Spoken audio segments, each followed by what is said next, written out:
Здравейте, аз съм Анатолий Ставрев от Паталеница.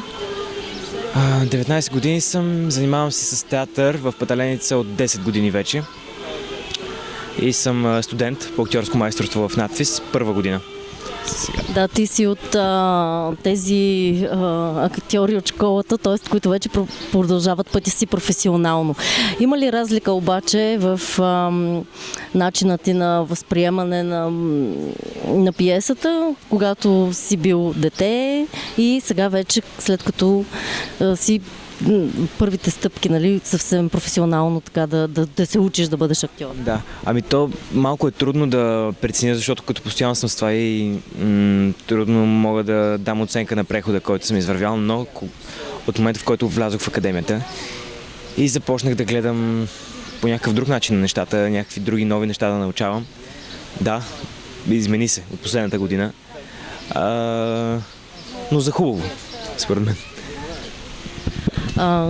Емоционално предполагам, че си дълбоко свързан с школата. Какво ти е донесла тя през всички тези години като човек? Много неща.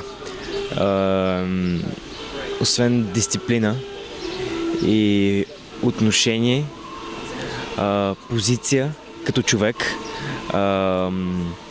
вкус и поглед над нещата. Имам предвид, ако не бях в школата, щях да съм много по-различен и с много по-различно светоусещане към нещата. Разкажи ми за ролята си в Бурята.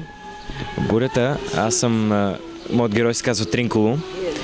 Той е дворцов смешник и пияница. Той остава сам след бурята, остава сам на острова.